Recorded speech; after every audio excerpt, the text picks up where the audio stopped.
30 So people. Yep. yeah, so thank you for joining. Thanks everyone for being here. I think it will be an amazing session. And Adriano is a master AI person. He's been doing this for decades now, really, like right as a PM, as a product manager, product leader in one way or another involved with AI. And he has this extensive experience in either building tech products or managing across multiple industries and scaling AI platforms and so on. Now he's the founder and CEO of BPFX Labs, and he will be sharing with us for the next hour a very interesting, very complete, in-depth presentation on everything AI, connecting all of the dots. Very tech intensive, heavy, but very cool, interesting, insightful presentation. Adriano, with that, I'll let you introduce yourself and get started with the presentation. Thank you. He's Thanks so also, much, of Guy. course, obviously a Wharton grad, 2010. Yes, exactly. Thanks, Guy. Thanks for organizing and for having me. I'm happy to share with everyone what I've been seeing and doing around here. I'm in the eye of the hurricane here in Silicon Valley. I'm in the Bay Area. I've been here for a few years. Oops. And of course, someone decides to call right now.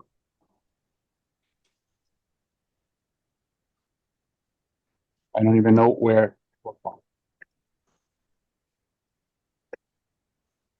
Sorry about that.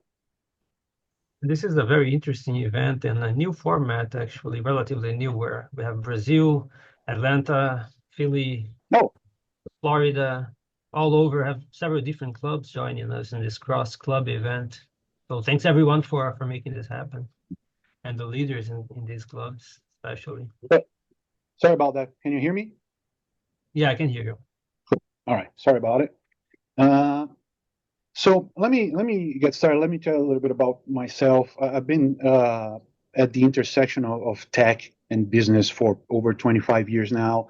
I consider myself an applied technologist. I'm not an engineer. I'm not the guy coding, but I'm the guy understanding what the code does and talking to engineers and figuring out how to apply that in the real world scenarios, right? And back in my financial services day, I did a little bit of everything in wealth management, equity research, investment banking. But I was also always the guy with building the big Excel models and spreadsheets and macros and statistical models. So I'm always kind of on the nerdy side of things. I've been in AI specifically since 2019 when I worked for Eightfold AI, which is in talent management and talent acquisition. And they're like big enterprise, and I deployed Eightfold to Vale in Brazil, Mercado Libre. So I led kind of huge deployments. And for the last couple of years, I'm the founder and CEO of PPFX Labs, which is basically it started as a product management consulting firm. And as I worked with founders taking AI products to market, I started understanding that, wow, the people that are buying these technologies, their understanding is not quite there. So there's a big disconnect there. And I decided to transform PPFX Labs uh, into a applied AI technology company where I help uh, uh, companies of different sizes and in different industries with end-to-end AI transformation from the very beginning, trying to understand mapping, figuring out the strategy, implementing operational solutions, customer experience, customer-facing solutions, and everything related to education, upskilling, and change management.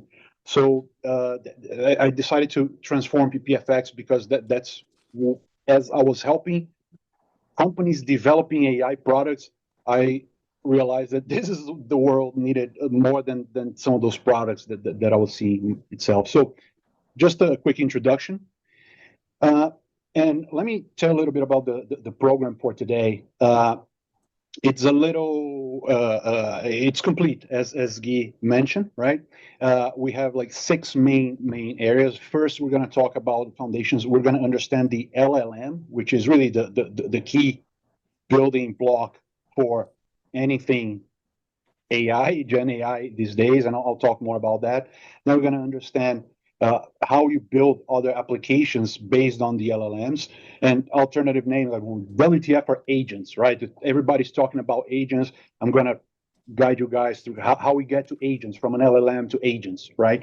We're going to talk about some practical applications and prompting. We'll discuss and how that is important, understanding how to deal with the models, how to communicate with the models, right? And this first part is really about improving your personal understanding and your personal usage of AI technologies, right? And then the second part, talk about business applications, implementation frameworks, and preparing for the AI-enabled future that is more aligned with like how to apply all of that stuff in business, right?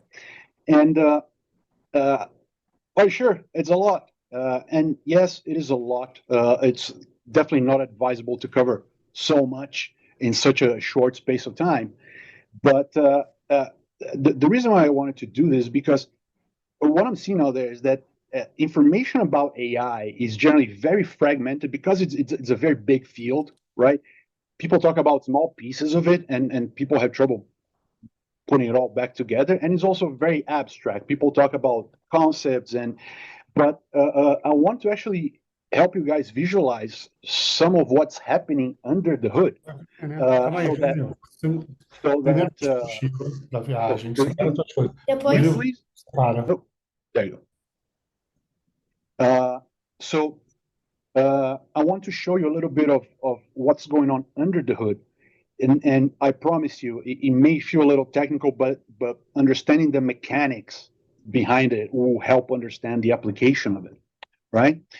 So, it's going to be a lot. Buckle up. This is not going to be pretty. It's going to be a lot of information. But don't worry, we're recording this. We're going to send this video to everyone that signed up later. And if you want, I can share the deck as well. I'll share this link again at the end. But basically, I can share this deck. You go to this URL, sign up, just fill out a quick form, and I'll send the link to this deck. I'll show this URL at the end again. So one thing though is that even being a big presentation full of new concepts and ideas, they're going to hopefully start to click, stuff that you've been listening around, and now things are going to start to click. I really can if you can only remember one single word from this, the word is context. You're going to see how many times I'm going to say that word and how important that is, because this is basically all that the model understands, right? We're going to understand why and how, but I'll first call attention to the word context. You'll see why it's important. All right? Ready? Let's do this. So foundations. Let's understand large language models. Let's put in perspective a little bit, right? And see what's going on. Again, like what we're seeing right now is a confluence of a number of different pieces of AI technologies that start to be developed back in the 40s, 50s, the 60s, in the beginning of computers, really. And people start talking about machine learning, deep learning, NLP, natural language processing.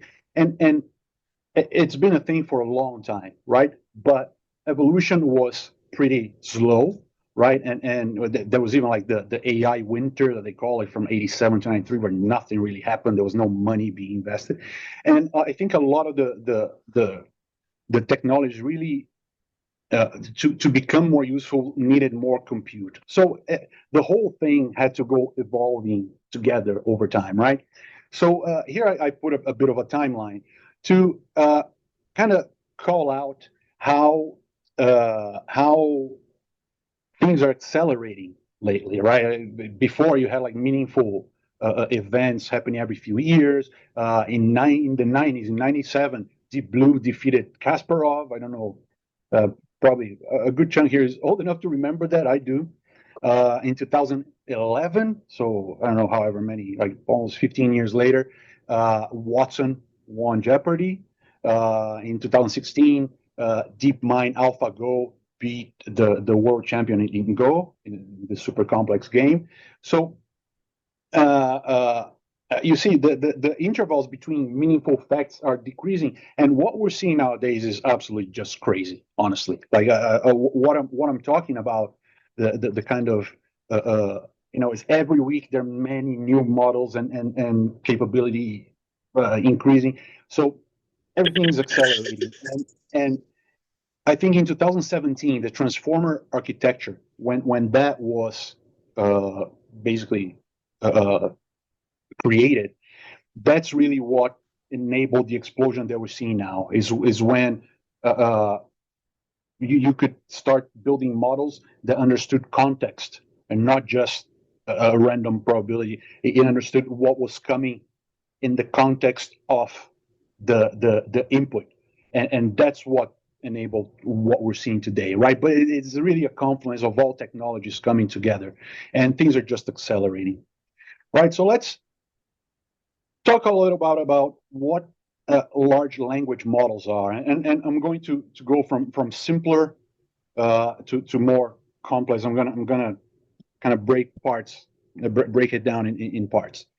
So let's think about a large language model as a big statistical box that where you feed a whole lot of training data, and that will, and I'm talking about like data from the internet, books, documents, computer code, and you train this model based on data. And I'm going to talk a little more about what training means. And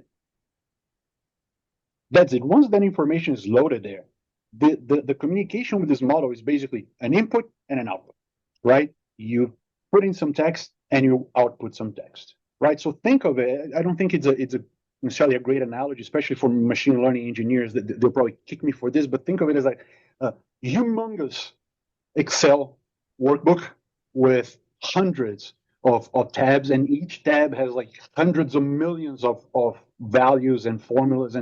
But in the very first tab, you have an A1, that's where you put your input, and A2 is where it spits out the output, and that's it. That is, you put the thing there, it will do its calculations, and then it will give you an output, and that's how you interact with the model, right?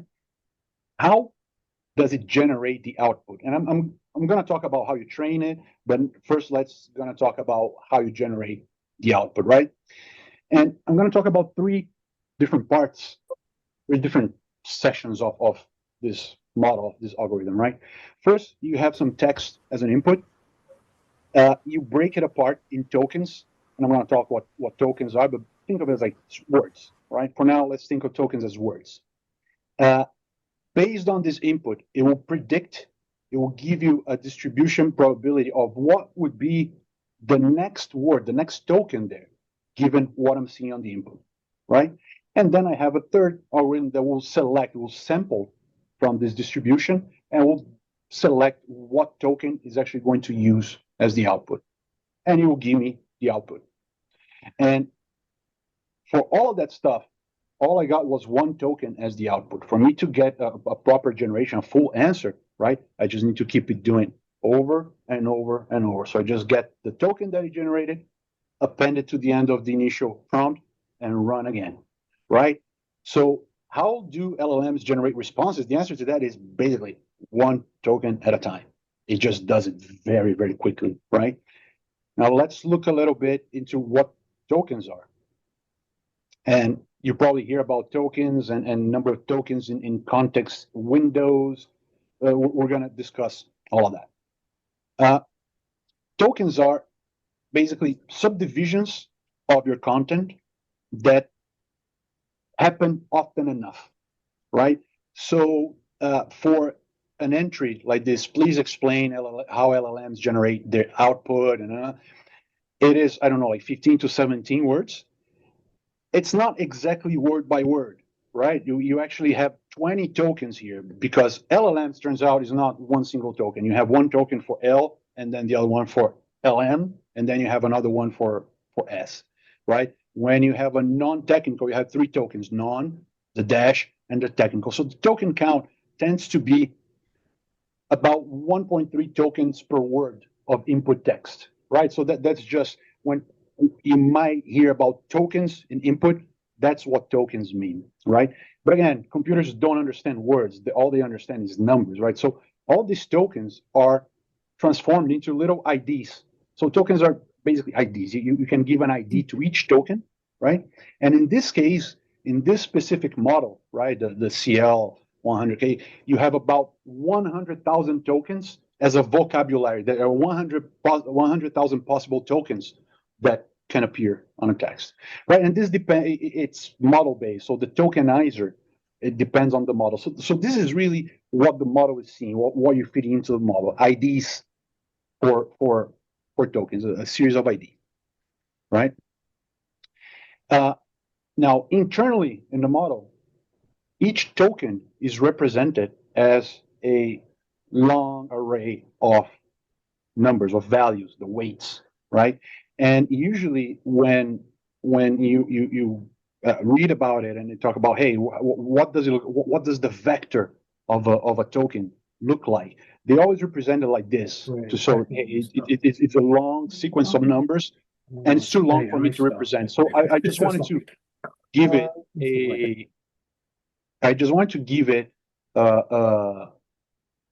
a real idea of what this looks like. So I just decided to, this is the actual representation. This is what the token chair would look like inside a model. This is what defines the meaning of the word chair inside the statistical model, right? You don't need to know this. I'm just showing so that you can get some images and start understanding the concepts, right? Now, let's talk about the process that we saw in the previous diagram. Like when you tokenize it, you calculate the next probable token, and then you choose the token. Let's see what that looks like. So I'm going to actually show live. I had a video, but I'm actually going to be able to show live. I just want to help you guys understand what you're going to be looking at, right? So I'm gonna be operating this, and here you're going to see an input, right? As the spaceship was approaching this input gets broken down into different tokens for the input. You run the whole math, and I'll show you what that looks like. And you predict, you end up with a probability distribution of the next potential tokens. You have the algorithm to select the token, and then you append that back into the input, and then you generate again. This is a workflow that shows how each token is generated one by one. Let me show you what that looks like in real life. Here, artificial intelligence is transforming so you see it's predicting the next token. It chose world, appended it back here. I click to generate, it broke it down. So yes, so sorry to interrupt you, but there's nothing being shown. Oh, you're not seeing the screen? No, at least I can't. Oh, sorry. Can you see this? Can you see the presentation again? Absolutely nothing. I can see it perfectly. I can see it. Yeah, I it's can working. see it. Yeah, we can all see I it. can see it as well. We can all see I it. think most of us can see it. All right. Okay, cool. So can you guys see this then? Yeah. Yes. Yeah. Yes. Okay, perfect. So it's transforming the world, and then it ended right there. It generated the dot, and that was it. Let's run this example again. Again, this is probabilistic, right? So it chose world again.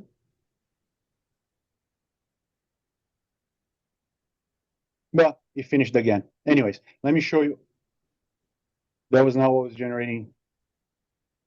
So data visualization empowers users to visualize. Let's generate the next one. So visualize was appended in the input, calculate it, and let's generate the next one. Visualize. So you see, this is bad. This is a bad result for sure. Or maybe not.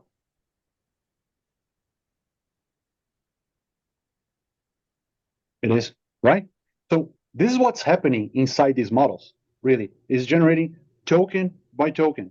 And I wanted to help you see that and understand what we're actually seeing, what is actually happening under the hood when you're interacting with these models, right? So let's talk a little bit about how these models are trained. Let's talk about how you get that knowledge inside the model first, right? So first part is pre-training, where you download the internet, you filter, you clean, you dedupe, you prep all the data, right? And then you process it. What does it look like? Here is a quick screenshot from a data set and this is like an article from 2013. You guys are probably not seeing. From 17andskiing.com. So there's a number of articles in data sets, a number of websites that just got downloaded. They get basically transformed into one single string of text, tokenized, turned into all of those IDs. And this sequence of IDs is what the model is going to be using to predict what is the next token ID, right? And you basically, as you process this data, you're tweaking the parameters inside the model so that the model improves its prediction. It starts with the model generating just gibberish, right? But eventually the model starts generating stuff that makes sense because you tweaked and tweaked and tweaked until you got it to make sense. So at this stage, we're talking about massive data sets, right? For example, this fine web data set that I'm seeing the example here has 15 trillion tokens, right? This is where you get the general patterns and you compress. Basically, you think of it as the knowledge of the web, the knowledge in the data set is compressed into these parameters in the model, right? So it's general knowledge. It takes months to complete. This is a really compute intensive process.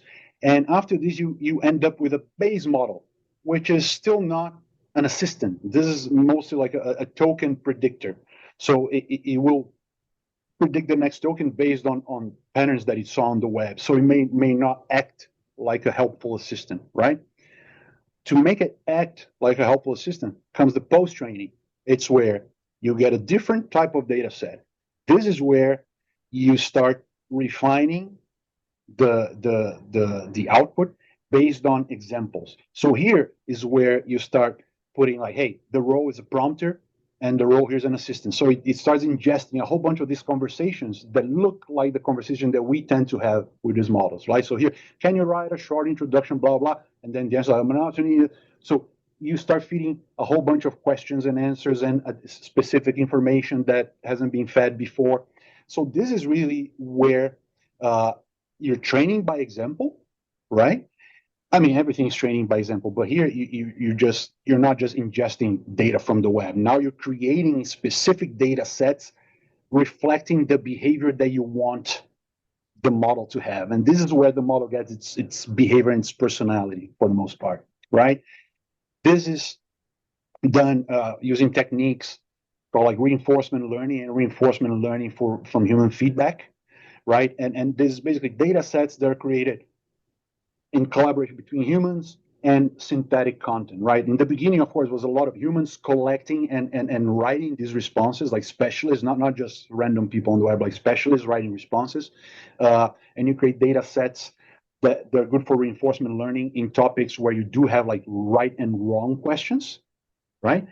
But in topics where there's no clear right and wrong, you use reinforcement learning from human feedback, right? But it's basically more and more now as these models get better, it gets easier to create good content for reinforcement learning. So as the model gets better, it gets better and making itself better. If you understand what I mean. So that's where a lot of this acceleration is happening. It's coming from. And here we're dealing with smaller data sets. It takes hours, days to run, to process, not months like the pre-training. And just to finish up this first part of the LLM, right? I just want to talk a little bit about what's out there, right? So we hear about ChatGPT and this and that, but there's a number of providers between OpenAI, Google, and more, right? You have leaderboards and where how models perform in different types of tasks, in speed, intelligence, and you have a full leaderboard with some of the aspects that are important when you're trying to figure out what model to use for your application, right? Which is like context window, like how many tokens can you fit in the input, right? That's the context window. And the Google has specifically big context, like with 1 million tokens. OpenAI had like 200,000, and obviously context windows are going up. This is intelligence given some benchmark, the cost to operate these models. What's the median output, like how the speed of output, how fast these models are to generate responses, and just to understand, like there are all these models, but this is just a small fraction of what we've been seeing lately. This is a screenshot from this is the size of the list that we're talking about. So there's a whole lot going on in the frontier models and LLM space in general. Okay, so all right, let's sum up this first part. Again, this is all just math. Okay, what these models are not being programmed. We're just feeding it a whole lot of data of all different kinds, and all these behaviors, they emerge, right, from statistics, from how the model crunches the data, right? And to make the right type of behavior emerge, you need to be careful about the data that you feed in the training process, right? Another thing that's important to understand is that the LLM itself is standalone, and that means like the data that you put in it during the training, that's the knowledge that it has kind of codified in it, right? That's why there's a data cutoff. Many times especially in the beginning, when you ask something that was not, it was more recent, say, hey, I don't know, my cutoff was whatever in 2023, because there's like when you train the model, that's it, you use it as it is, right? And it has no memory. Every time it generates the next token, it forgot all of it. Like you need to put back the whole context plus the last token that it generated back inside. It remembers nothing. It generates the next and forgets. So it's about like tumbling the context many times until you have the full generation, right? Again, one token at a time.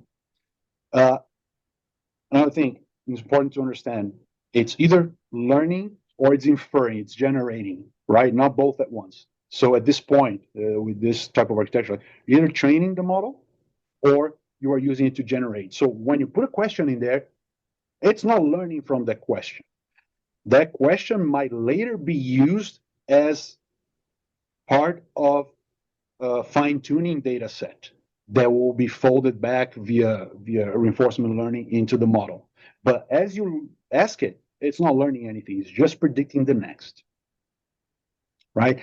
And it's sort of brute force. It's a lot of compute just for it to have an idea, for it to generate, a quick paragraph. We're talking about like trillions of calculations for it to generate a short paragraph, and that happens obviously very quickly, and a lot of it happens in parallel, and that's why NVIDIA is a multi-trillion-dollar company nowadays, because they can do this kind of processing very quickly.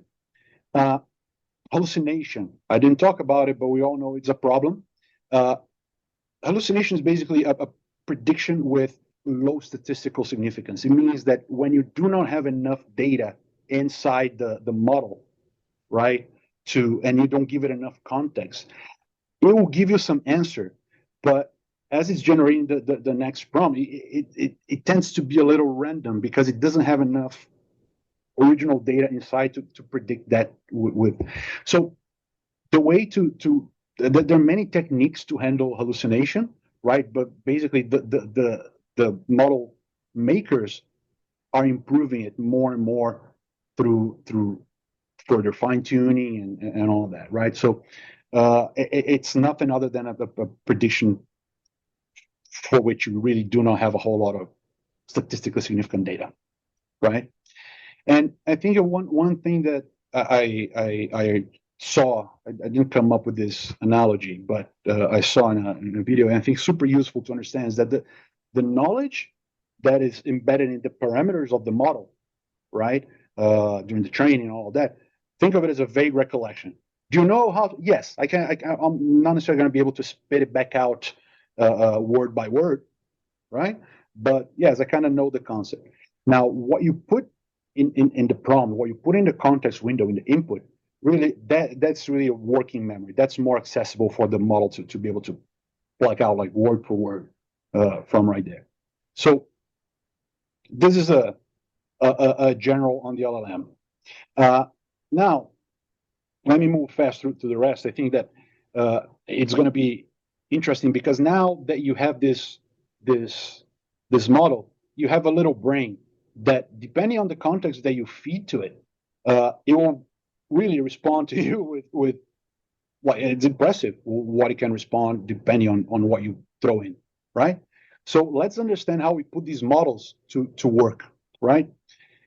Let's think about a assistant app like ChatGPT, and I'll talk more about assistants and all of that. But as a user, you give it an input.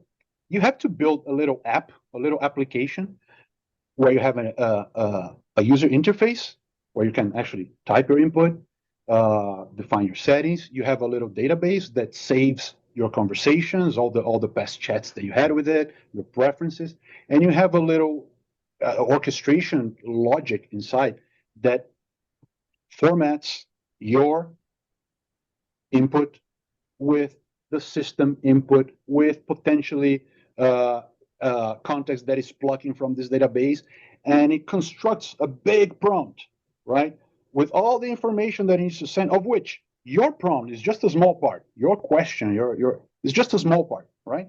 And then it sends it all into an LLM, which right now we can think of it as a little server on the cloud, right? You just hit some server on the cloud, and it responds. And it responds whatever format related to how it came in, and then you process and show back to the user, right? So basically, the LLM is just the brain, it's just the intelligence behind it. And you need to build applications that talk to LLMs in order to give you good responses or help a system work, and we'll talk about that. So when talking about the taxonomy, and here we're going to talk about agents, right? Assistants, agents, and this is not a given, right? That taxonomy is not. We don't have agreement on that. Nobody agrees on what an agent is, right? So I'm going to give it a general overview, but in my mind, the definition itself is less useful. I think it's better for us to understand as a spectrum, right? And I like to think of it as like the level of autonomy versus the level of context that you need to preload these models with, right? So at the very base level here, we have the LLM itself, standalone, right? Then you build an assistant, you build an app that allows you to interact with the user and ping LLMs behind the scene, and this is ChatGPT. And I'm going to talk a little more about customized assistants and specialized assistants. And the more context that you preload in it, the more autonomous it's able to be, right? Oops.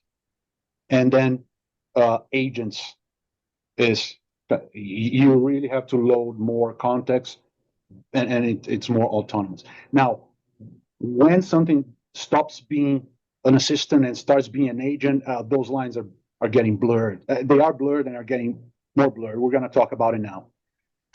General assistants, right? This is what we're all used to. It's the ChatGPT, is the Gemini, for those who like Claude. It's the Anthropic version, right? I use all of these four. And here I have Abacus, which is basically the same thing, except that it's model agnostic. This guy is like OpenAI. It talks to the GPTs. This is Google, talks to the Gemini models. This is Anthropic, talks to the Claude models. And this from Abacus AI, you can choose the model that you're talking to, right? And there are hundreds of these nowadays. So I just wanted to show how like the assistant is kind of this application. There's this chat application and context management application that you chat to, and behind the scenes it's using LLMs to give you good responses, right? Let's talk about customized, or should I call it contextualized assistance, right? What is that? Basically, it's the same assistance that I just talked about, but as I said, it's important. Like the quality of the output obviously depends on the quality of the input. So you need to give it all the context into that one prompt that you send, into that one big package of information that you send to an LLM, right? And if you're working on something specific, it is really a lot of work to just have to type and add all the files again to give it all the context that it needs to respond a question, right?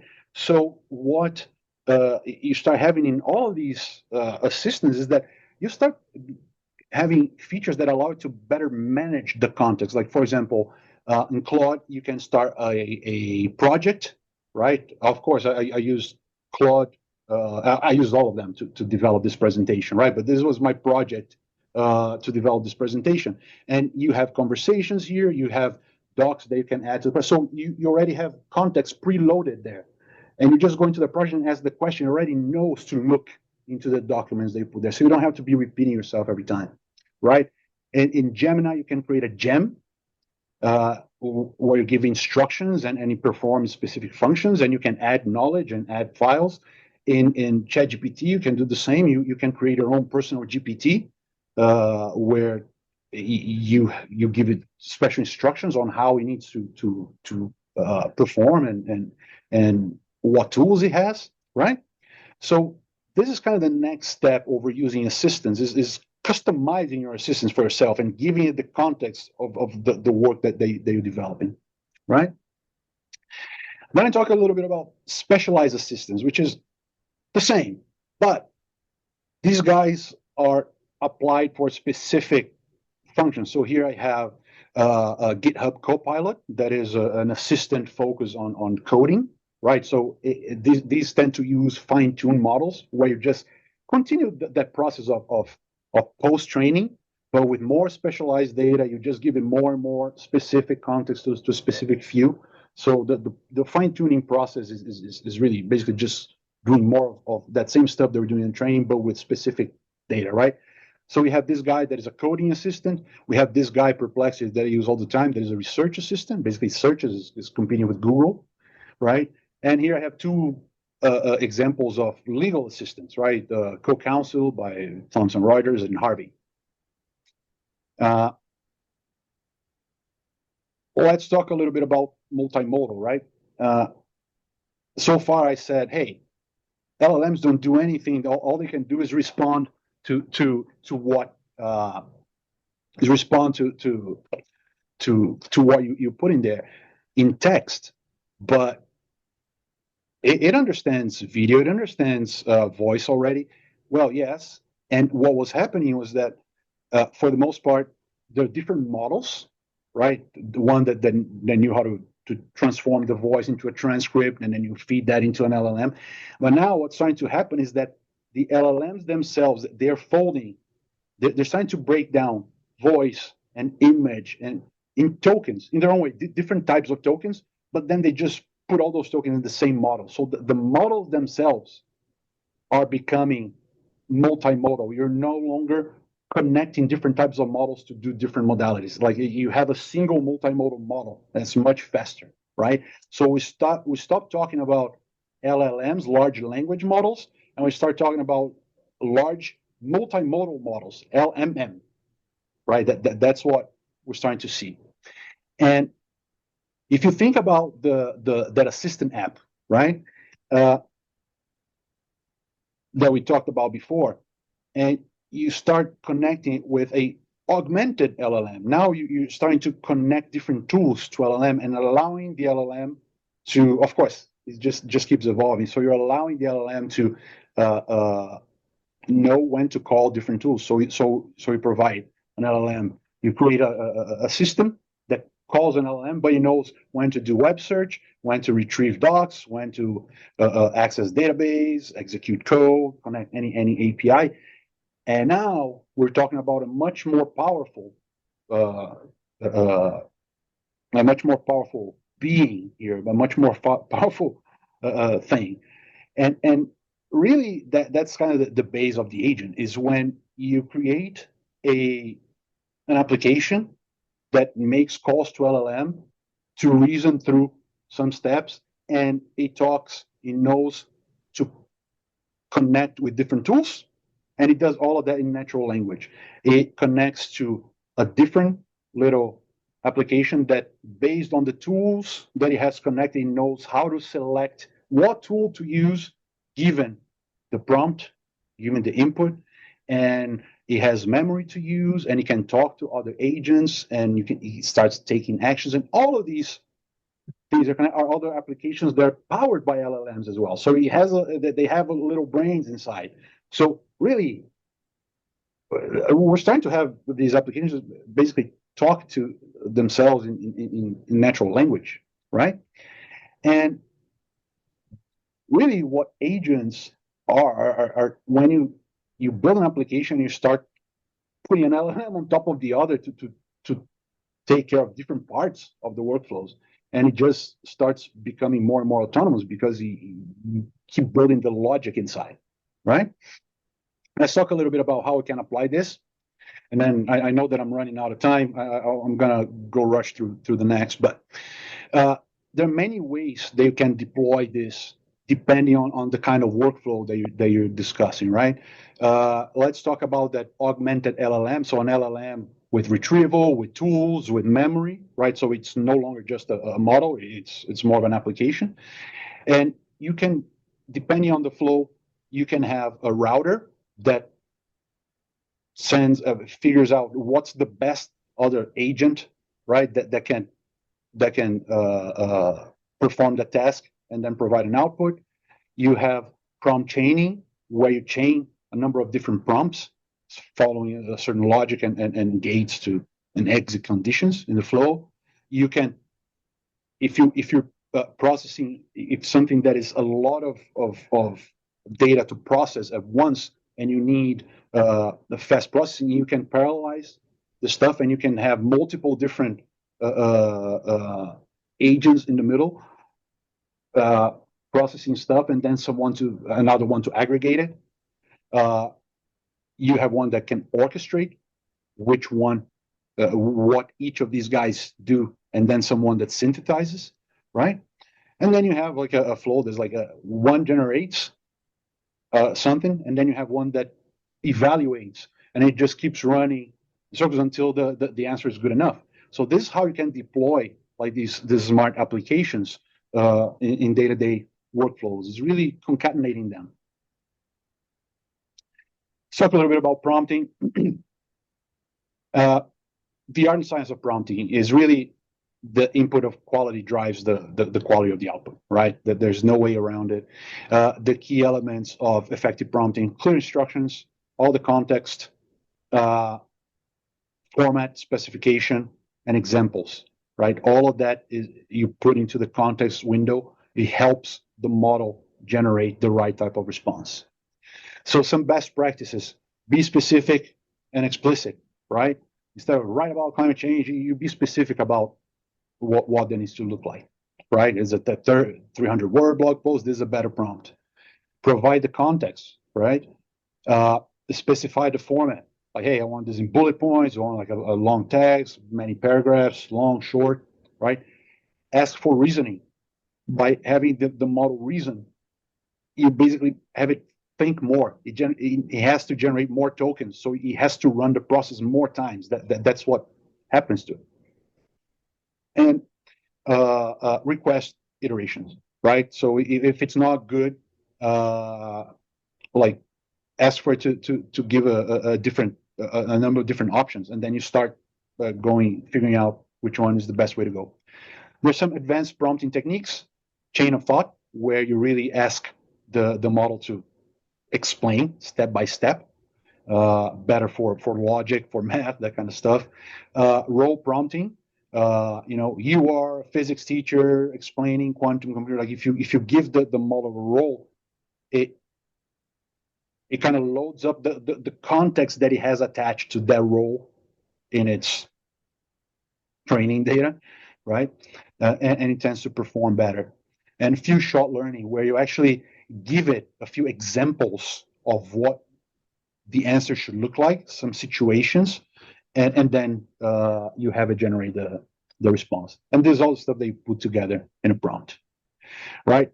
Common prompting mistakes: being too vague, providing insufficient context, asking for too much at once, right? It's better to break it down. If you have like a big task, you break it down into different steps.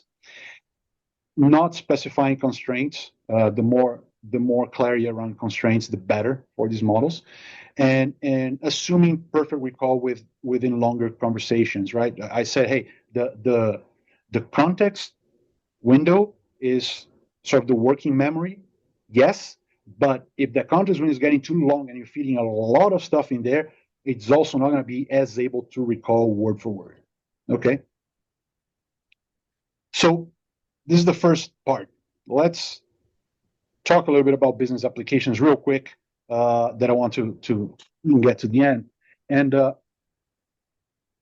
going to talk about, like, this is how I use this personally, right?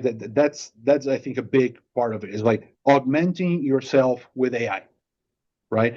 In your day-to-day tests, how can you use AI to make what you used to do and took a long time? How can you use AI to make it faster, right? So that is the first way to apply this in business, right? And in my day-to-day, I use it for content creation. I record all my meetings. I get the summaries, the action items, rapid research, deep research. Like I use it for everything, right? This is like me talking to Claude, developing this very presentation, right? In marketing and sales, also AI generated, like in every single step of the funnel, right? AI generation content, personalizing landing pages, like assisted sales outreach, proposal automation. Like it's just, I'm gonna run through all these guys in business because I think that for you guys in these positions, you're probably going to be bombarded by vendors selling to you these exact use cases of how they can help you, right, in these different stages. And operations as well, right? Standard operating procedures, creation and automation, knowledge management, compliance and risk, budget and expense reporting. Like it's a general purpose technology, right? So there's no end to what it can be used for. AI in product and engineering, which is my field, right? Engineers are generating code. Like there's some companies that are generating, like some startups generating 90% of their code with AI. Google themselves just came out saying that about 20%, 25% of the code's already being generated with AI at Google, right? For document creation, to create like product requirements, user story, for rapid prototyping, we no longer need to do wireframes. Now I can just very quickly prototype stuff and see how it works, right? AI and customer support. I mean, this is a very obvious case, right? You have AI agents, whether they are responding customer questions on the website, whether they are solving support requests, selling. It's definitely one of the key use cases being explored now by a number of companies at this point. That's potentially the most obvious use case for AI at this point. Also in strategy and research, right? AI is getting super good at competitive analysis, scenario planning, trend identification, data synthesis and pattern recognition. Like you just feed data and say, hey, analyze my data. You ask questions directly on the data. You don't need someone to crunch the numbers anymore, right? You can create like deep strategy documentations fairly easily nowadays. Of course, none of that is perfect. I'm going to talk a little bit about what's necessary to use this properly, but yeah, it's just all over the place. Can be used all over the place. Let me talk a little bit about a very real use case, right? A case is a boutique go-to-market consulting firm that, friends of mine, I'm working with them, and I'm developing this stuff as we speak, right? This is a live project for me, and the problem is finding, researching, qualifying leads to try to get in touch with. It's too time consuming, not scalable. They don't want the outreach to be automated. They're high touch, they're personalized. They want to do the outreach themselves, but just to figure out what companies they should be reaching out to is super time consuming and not scalable, right? So, So after doing some obviously discovery, and we discussed a lot, the solution that we decided to develop is like something like a lead feeder, something that takes a look at her inbox, finds in the newsletters that they receive, finds the companies that are being mentioned, does some research on LinkedIn for news. You can do some manual input, and the lead feeder basically just creates potential leads and puts in this database. And then from here, you deploy little agents to do the research about the company, to qualify the company, to, if the company is qualified, find who the right executives in the company are, and then recommend an outreach strategy, right? Let me show you how this is being implemented. I'm going to talk about this part, like the company researcher and the company qualifier. And I chose to choose this example because it's doing like in a very no code, very easy to show way. Okay. There's a tool called Lindy. We can talk more about that, but this is a no code platform that allows you to build agents.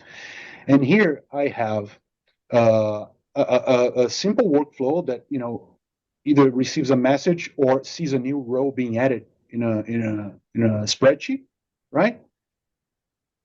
He has this agent that performs the research and appends a row into a new spreadsheet. And this agent performing this research, right, is this agent here.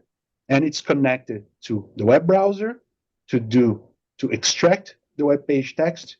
It's connected to the web browser to search the internet, and it's connected to Google Docs to be able to look into documents. And I give the instructions, like in plain English, like when you get a message or when a new row is added, you do this and this and that, visit the company's website, blah, blah, blah, and get the content. You must perform multiple web searches and get as much relevant content. Then you summarize them with the following in mind. Focus the summary on blah, blah, blah, blah, blah. So I just write it down. I tell it what it needs to do, right? Hey, look into this document here, in this link, and please type out the answers like this, like this, like that, from 1 to 3. So I tell it what to do, like in plain English, right? And then once it creates that, I go into append row and say, hey, you add a new row into Excel, into that spreadsheet.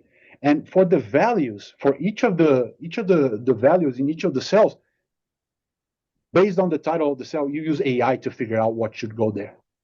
I'm not even saying, hey, just do this, put this value, this variable into. No, I'm just saying, hey, automatic. Just AI will automatically fill this thing, and then I run it, and then it just gives me the spreadsheet with. I create a new row here with the new URL for a company, and wait a few minutes, and after a few minutes, like all of the answers to the thing, like description and how it aligns, the industry, the model, the how it aligns with the ethos of the company. So just like a very simple no code, simple automation example of how you can start deploying little agents to do a lot of work that would take a lot of time, right? If you were to do it manually.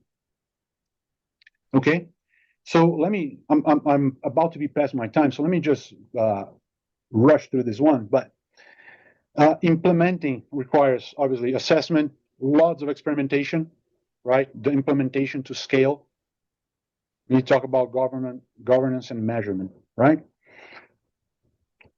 assessing and identifying opportunities.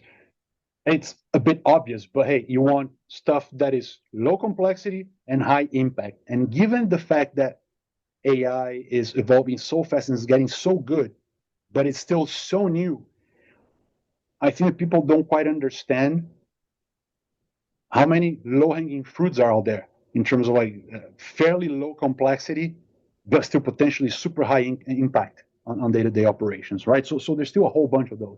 And I would recommend prioritizing lower complexity first, then higher impact and higher complexity.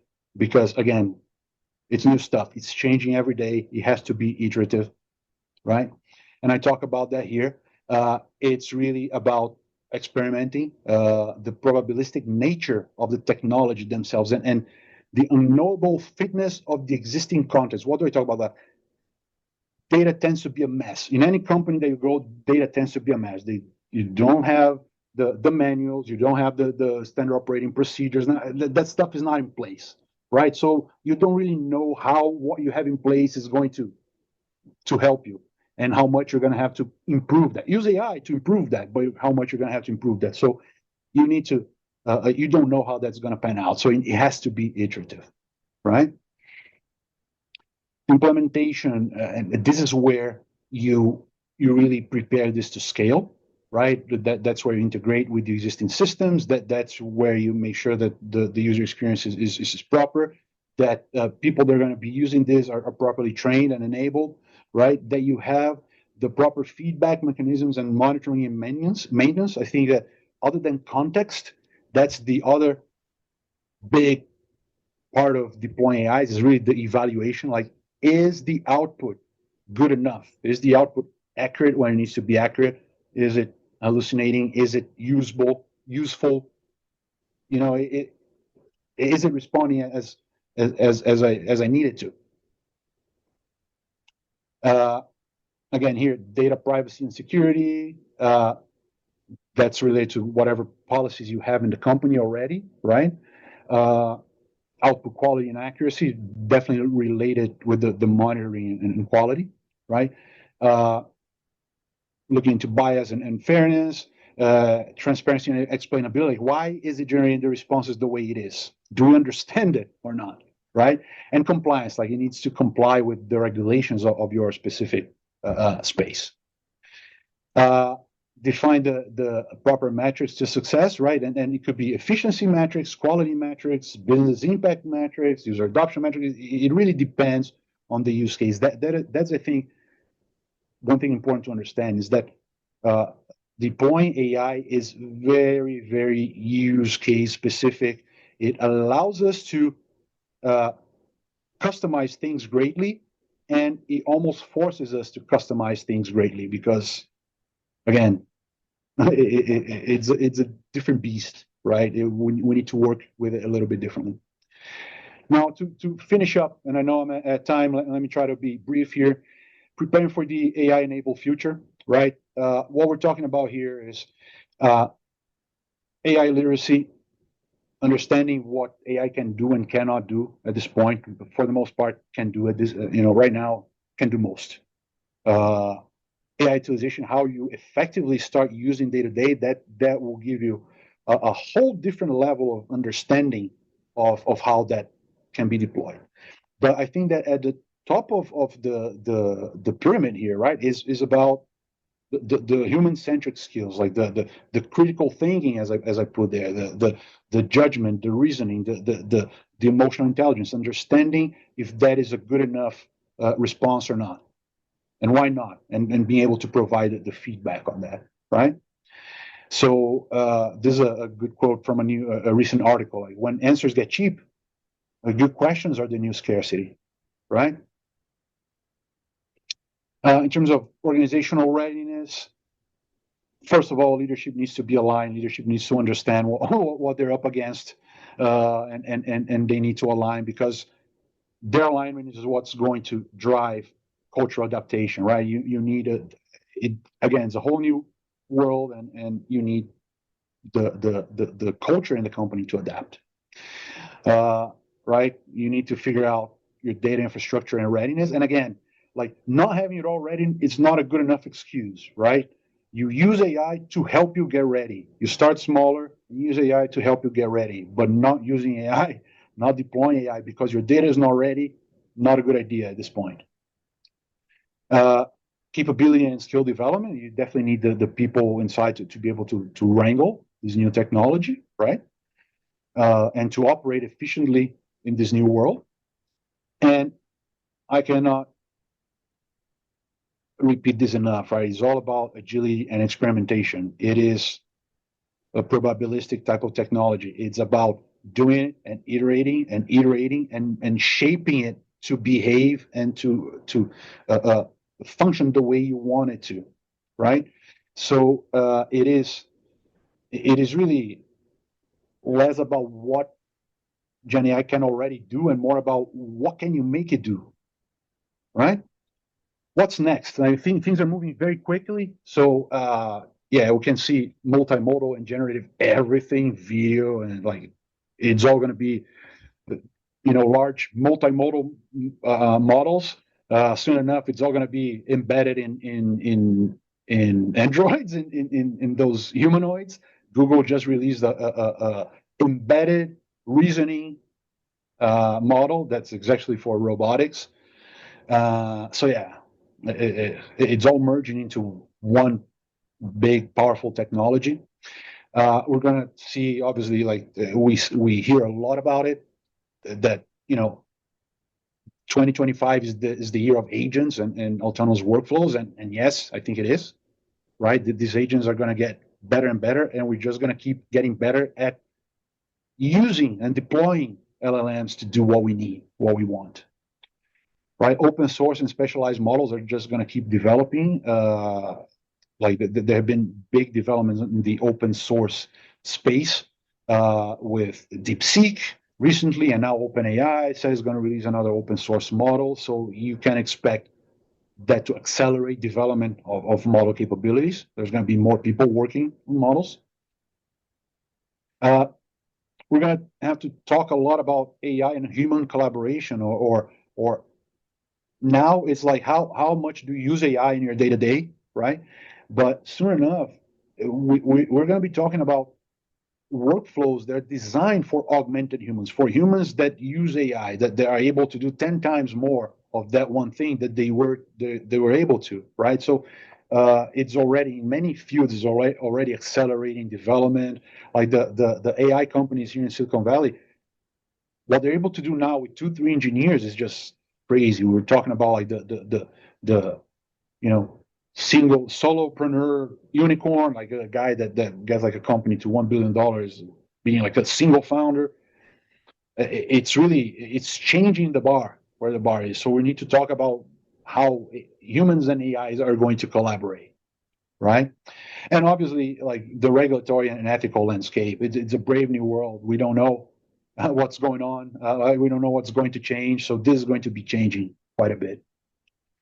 Right, so key takeaways, it's here, it's real, it's only gaining momentum. Like, I cannot stress this enough. Like, get on it, understand it, start using it, use it more if you already use it, because the world's changing very quickly, and I think it will change very quickly. Effective implementation requires strategic thinking and technical knowledge. There's no necessarily quick solutions. There's quick starts. It's easy to start, and I urge you to, right? But it requires more strategic thinking and understanding and some technical knowledge to implement it. Again, iterate. Start small, learn fast, scale what works. It's very iterative. If you I want to plan for this implementation and when we're going to be, we're not there yet. We don't have the visibility. It's a lot about figuring out what works for that one specific use case. And putting the effort to make AI work for you. If you try something, it doesn't come out good, right? Iterate. Do it again. Ask it to get better. Prompt it differently. But I say, hey, I spent 2 hours getting the AI to do it for me, and I could have done manually in 20 minutes. It's worth it. it's worth it because the first one's going to take 2 hours, the next one's going to take the 20 minutes that it took before, and after that, it's going to start taking 2 minutes. You learn how to get the AI to work for you. And if you don't know how to, right, just ask the AI.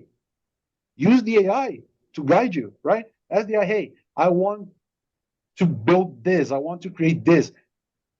What do you need to know to create a good prompt? Give me an idea of a good prompt. What information do you need? Talk to the AI and get better at it. Okay. So finally, just a parting thought, and I know I'm like 8 minutes past, but if AGI, artificial general intelligence, right? Basically, AI that's as smart as a human. Like if it is the future, and I do believe it is, not necessarily at once, but we're going to keep building agents for this and this and that. And for all intents and purposes, in one specific activity, you're going to have an agent that's just as good as a human for that, or can do much faster, right? But if vibe coding is this thing that's happening where you have these new code generators, new software generators, that you just ask the thing, hey, generate an app that does this and this and that, and it just codes the whole program for you. And you can play with it and say, hey, no, make the button a bit bigger. No, change the image. Give me a input box there and you just talk to this app, and this app creates a new app for you, right? That's vibe coding. As a new term, and say, hey, this should suggest that a change in the definition of work, where the ability to articulate intent becomes more critical than manual coding. And I love this word, like the ability to articulate intent becomes more critical than manual coding, manual designing, researching, writing, number crunching, you name it. We're no longer going to be doing things, right? We're going to be asking AI to do things and then verifying if it's right, and then figuring out how to give it feedback, right? So if thriving in the new AI reality requires us to really give a good, clear context to the model, and then carefully evaluate what comes out and provide good feedback for this model for this technology to give you the results, well, then it implies that we have to act as good managers. We have to be good communicators, and we have to be able to communicate what we want and be very clear about what's wrong if what we got was not what we wanted, right? So with that, yes, I think things are going to be very different in the very near future. Of course, it's not going to be tomorrow, but with all like big technological transformations takes a few years. This one's going to be faster than the last one, than mobile or internet or cloud or whatever technological transformation you're thinking about.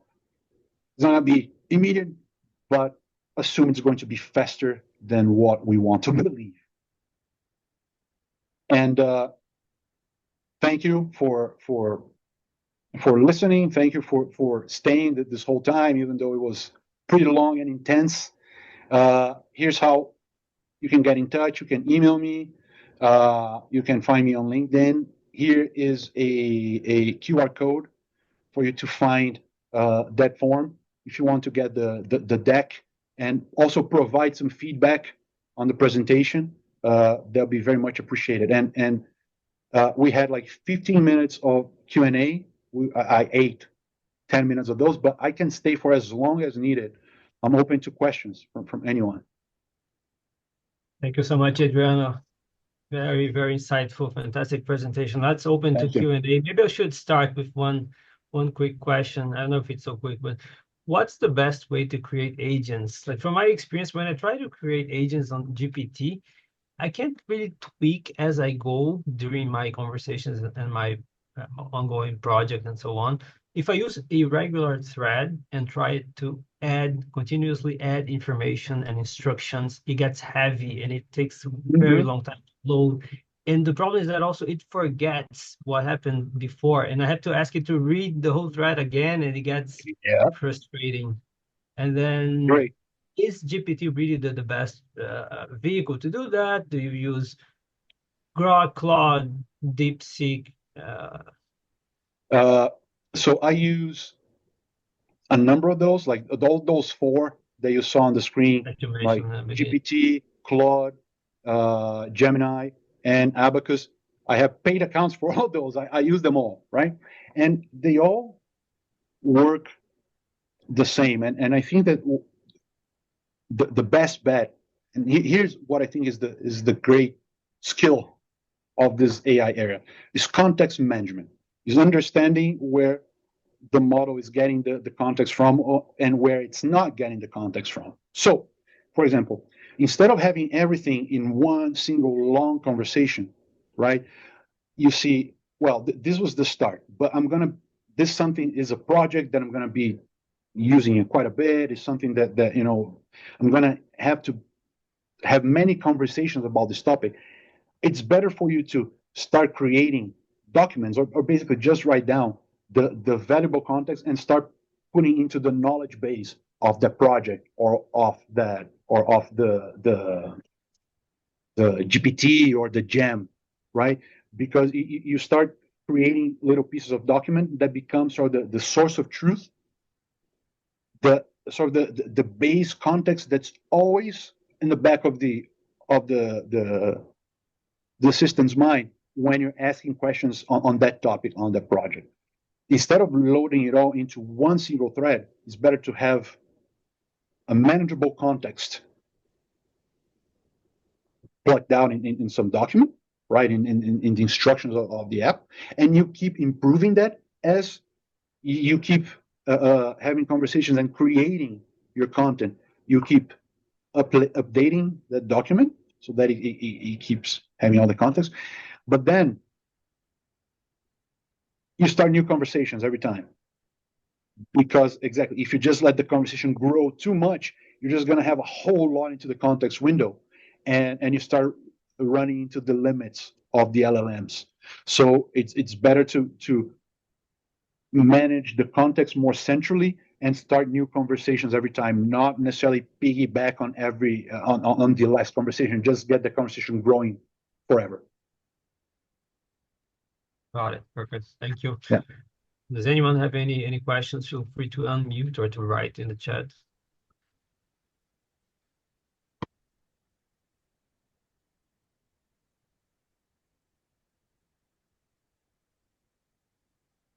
I have a quick question. So how do you know what are hallucinations versus not hallucinations? How do you kind of differentiate what's actually correct and what's kind of just made up data? Yeah, that is right now. Well, there are a few ways to do that programmatically, right? They have ways to figure out where they just ask questions to the model and get like 3 different responses. And if you have big variation between the 3, you know that the model doesn't know what it's talking about, right? Because if you had like good statistics, the answers should be similar. So the hallucinations that they get rid of programmatically initially. But from a user's perspective, right? At this point, the best way is really follow the sources. That's why a lot of these agents, a lot of these assistants, right? They're getting better as you give it the ability to search the web and bring new information that was not kind of condensed into the parameters of the model before, and bring out new facts. You see that it starts to cite the sources. So at this point, I think that it's really on the user, right? It's really on you to go after and go check the sources and make sure that is good, and potentially run a search on the site, right? So that is why the evaluation is so important at this point, and you do that a number of times, and then you start understanding where the models in what types of subjects they tend to hallucinate, and in which ones they tend to be pretty consistent and accurate. So long story short, at this point, check it. How to know that it's not hallucinating? don't assume it's not. Read it. Really do your evaluation. That is why the critical thinking at this point is so key. Got it. Thank you.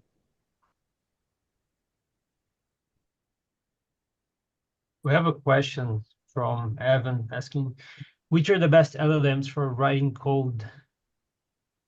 So this used to be a simpler answer. Claude, the LLMs from Anthropic, tended to perform better, tended to be the favorite from by engineers. So all of these, there are a number of AI development environments nowadays, right? Cursor, Windsurf, and whatnot, and you can choose the model behind it. And most developers were choosing Claude Anthropic. Now, very recently, I think last week, Google released the 2.5, and apparently it is incredible in code generation and has been beating Anthropic on that. So I don't know if it's just like a benchmark beating model, or if engineers are actually going to flock to Google and really start using as much as they were using Anthropic before. But it used to be Claude 3.5, now 3.7, and now the Gemini 2.5 is going there. Again, what is the best model for something? Doesn't matter what something is, that answer will depend on the week you're asking me that. That's how quickly things are changing. Any other questions?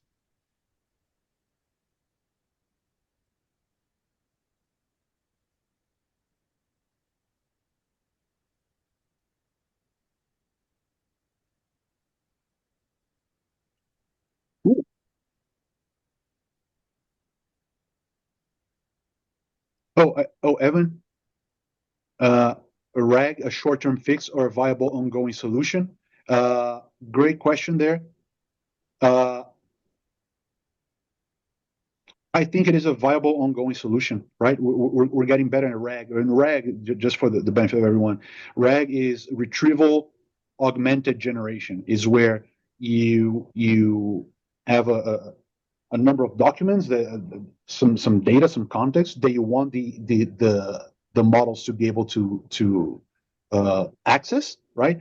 And then when you ask questions, it can actually go and query the data that was in the database and respond based on that. So it's a way to manage context into the model. And I think that RAG, so this technique is just getting better, right? It seems like a pretty fine solution for a long time, unless until they find a completely different architecture for the models themselves, and when they're not necessarily based on transformers, because yeah. That said, depending on how big the context window of the models grow, right? Then that might be unnecessary. So as the more you can throw at once at the models and they perform well, the less necessary RAG is going to be. How far that's going to go, don't know yet. But yeah, I'm well, on the solutions that I'm working on. Like I'm full on RAG where necessary. I'm not steering away from that. A more specific question. And off topic, those fancy, like making someone famous, talk whatever, speak whatever you want them to say, and also creating your own avatar and having it, Oh yeah.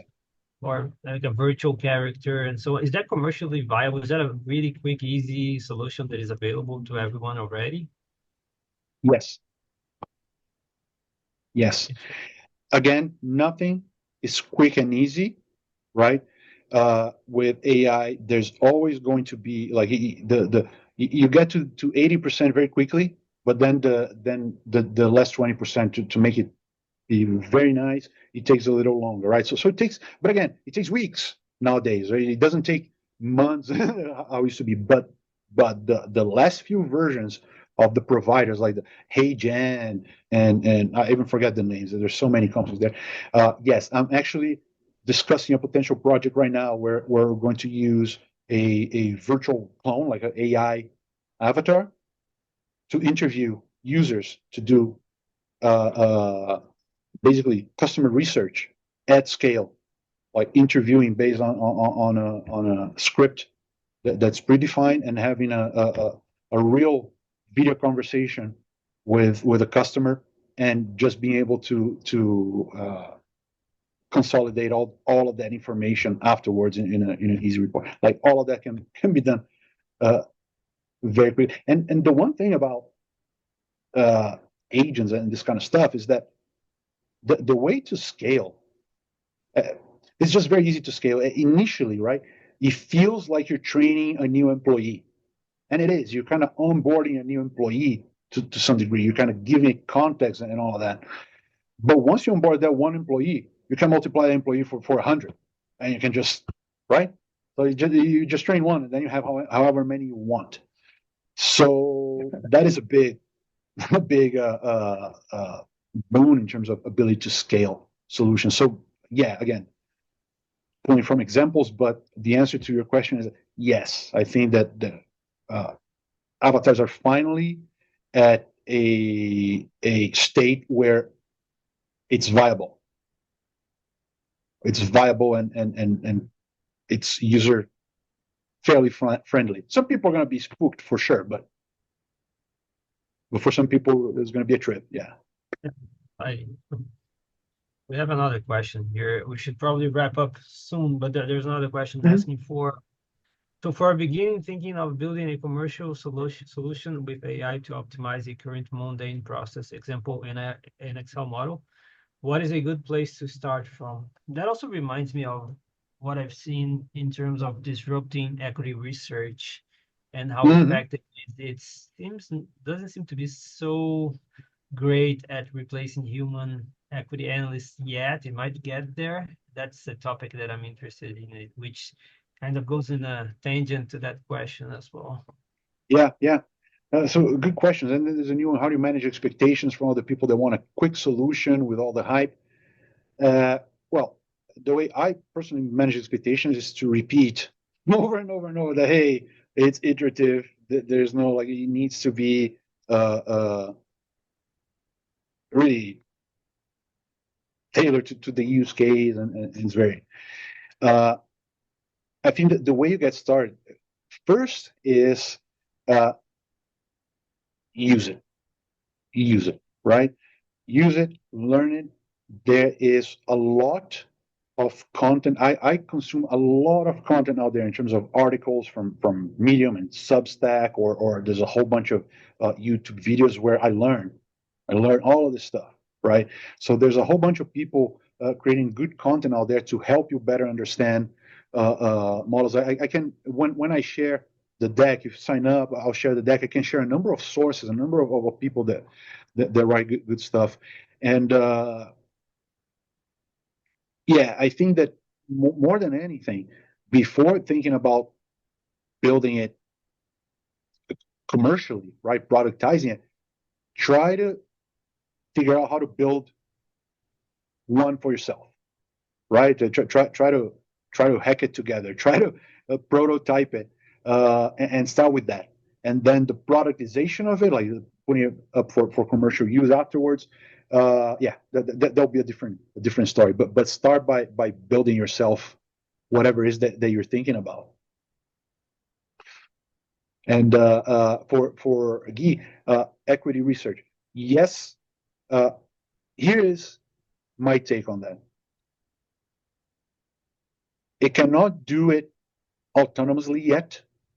It can vastly accelerate the process of a human equity analyst, right? So in terms of crunching data, writing, consolidating different sources of data, like anything related to data transformation, data synthesis, is prime for AI on that front. Now, as the models evolve, and honestly, like the models are so capable today, I think that they were vastly underutilizing these models because we haven't built yet all of the capillarity around it, like all of the little, people are learning how to prompt these things, and okay, so do I need to add another one to check the output of this one or not? Do I need to add one that does a different version and add a third that chooses from one and the other? So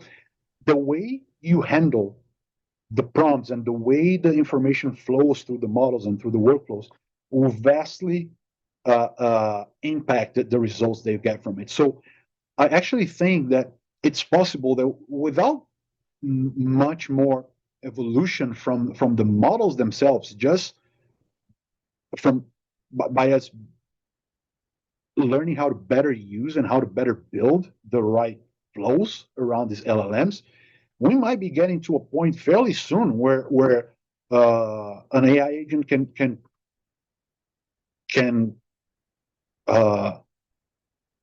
really get to a very good point as a researcher, equity researcher, or any other type of research, that might be very acceptable, and definitely a very big step forward before the human starts to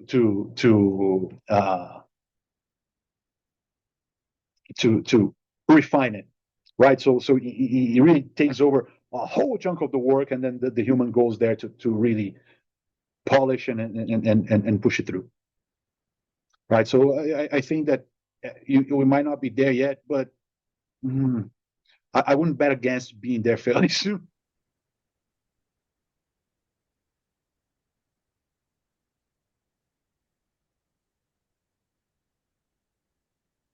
Another one. Does a senior manager need their own model to evaluate the output of a subordinate's AI models and AI management hierarchy? I think that might be a way to do it. I bet that there are many situations where you have a worker, right, using AI greatly to create a whole bunch of the work, right? And then as they're putting forward, the manager is probably also using a lot of AI to check that and to consume that, right? So I kind of feel like at all stages, you need to, kind of be a manager. You're either going to be managing the AI agents themselves, providing context and evaluating, or you're going to be managing people who manage agents. So yes, I think that you're gonna have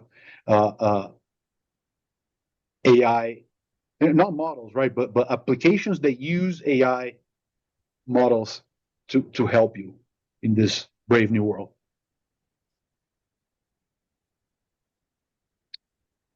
Cool.